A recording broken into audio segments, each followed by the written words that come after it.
water, earth, fire, and air. Long ago, the four nations lived in harmony, and then suddenly some liquor attacked, I guess. And I really feel bad for the studio and for the creators and everybody involved with it, but Paramount, I feel so anger towards that studio, to be honest.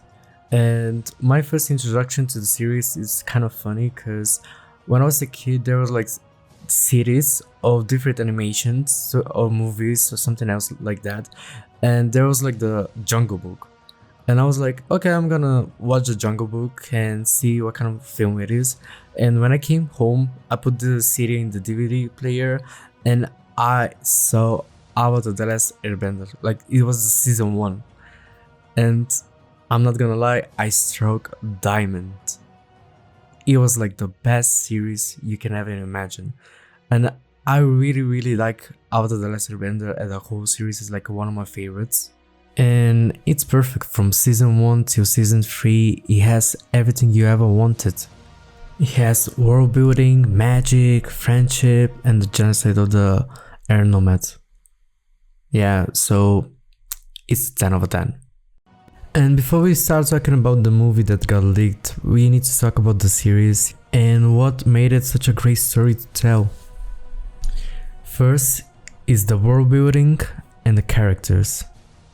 If you can see, Four Nation unique cultures, rich history, and the characters are deep, real, memorable, and they grow and they change. And this world feels so real and feels so impactful, and that's why it's so very easy to get into it, you know? And some people are born with bending, like fire, water, earth, and air, and some people are non-benders, and you can relate to these characters because they feel so real, and the magic system is done perfectly from real life cultures.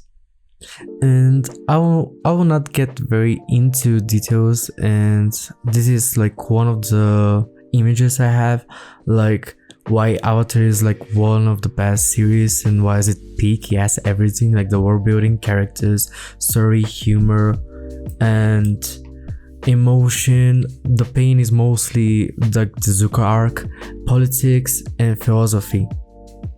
And Avatar has serious themes like imperialism, genocide, corruption in government, environment, class struggle, and propaganda. The imperialism, of course, is the Fire Nation, inspired by the Japanese in World War II. The genocide, is happening, right now in the real world, and I don't want to talk about it. The corruption in government, like the corruption is everywhere right now. The environment,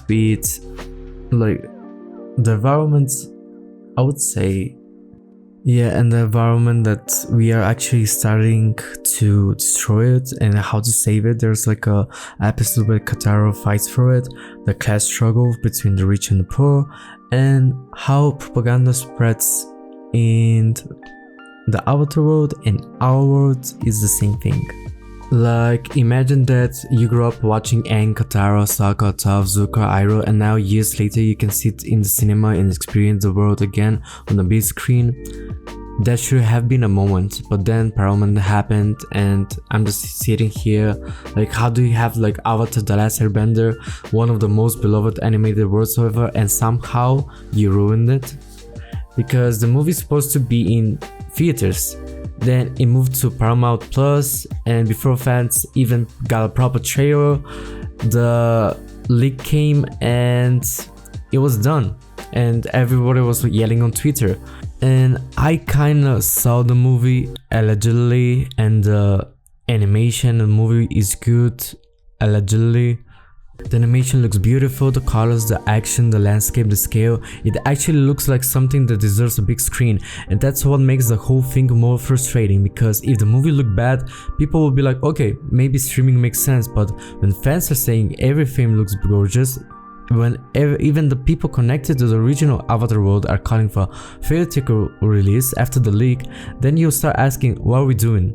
The original voice cast publicly supported fans pushing for theatrical release after the leak according to Collider, but it's kind of funny because they got replaced by other people and the voice acting was kind of off, to be honest. Maybe just Sokka the Invincible, you know, the Invincible guy who plays Mark. He did a great job, to be honest. But honestly, if you ask me, I still think they should put this movie in theaters, even after the leaks, even after the chaos.